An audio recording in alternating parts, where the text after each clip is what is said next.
Thunderbolts is the newest MCU film and the second film to release this year so far, and follows characters from previous films and TV shows who team up for basically Marvel's Suicide Squad. That's the whole deal. You know how this goes, like, come on. When this was announced, I was like, okay. I was kind of turned off. And then I saw that Jake Schreier, who directed Beef, was on board, and I was like, okay, maybe there's some hope. And then I saw the trailers, and I was like, okay, maybe I'm seated. And then the reviews came out and said that it was the best Marvel film in years. And I was like, yeah, get me a fucking ticket now. And does it live up to the hype?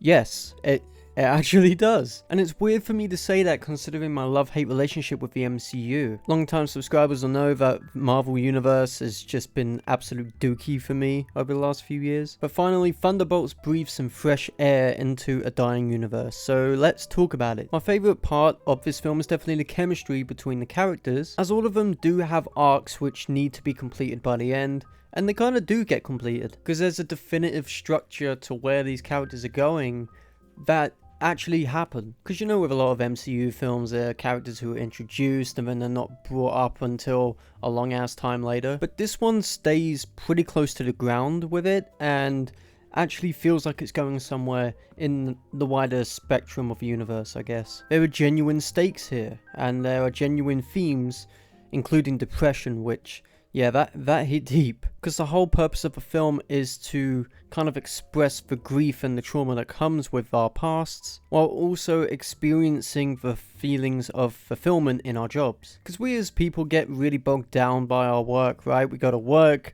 we go to sleep, rinse and repeat, and the same thing can happen to heroes, and that is proven with Thunderbolts. The film literally opens with Florence Pugh being all depressed about her job, and then, yeah, it just goes from there. But it's not just Florence Pugh's character Yelena who feels the same thing. It's John Walker, it's Ghost, it's even Red Guardian. Because Red Guardian as a character wants to feel fulfilled but hasn't quite gotten that yet. And the same with John Walker, because he's reeling from the whole hero experience that happened in Falcon and Winter Soldier. By the way, that's a TV show I've forgotten about, okay? But I digress. Basically, each character goes through a separate arc when it comes to mental health and depression. But out of all the characters, it's most prevalent in Bob, who, yeah, he's probably my favorite MCU villain right now. And I wouldn't even call him a villain per se, but for the sake of this, we're going to call him a villain. The way that Jake Schreier plays with Bob is so smart. Literally entering him into a fictional void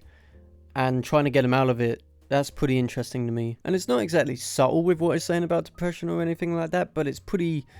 It nails it. It nails it. I also enjoy the political aspects, the whole impeachment thing. That's pretty fun. The whole point of Bucky is that he is running for Congress, obviously, like he did in Falcon and Winter Soldier. And it's a dynamic between the impeachment and the morality of it all. And while he doesn't get to do the most in the film, I think that his character is definitely one of the stronger ones to go off of. But you know, we obviously know who Bucky is. Something I also really appreciate about Thunderbolts is its sense of scale. It's small scale enough, but there's also a level of practicality to it, which is just really refreshing. Because we look at MCU films and we instantly can check out the blue screen and the green screen and the artificiality of it all. But keeping a film grounded and shooting in camera too really helps sell everything that it's trying to say. Look, do I think that Thunderbolts will save the MCU?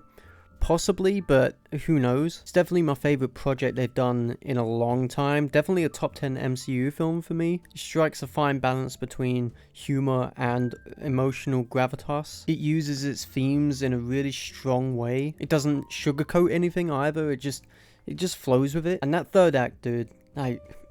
That actually got me emotional. I really do recommend this film because I believe that it does breathe some fresh air into a dying universe, of which I feel needs to be revived. I used to love Marvel as a kid, but it's a shame to see it slip away like this. But Thunderbolts, yeah, that's where it's at. Is it the best movie in the world?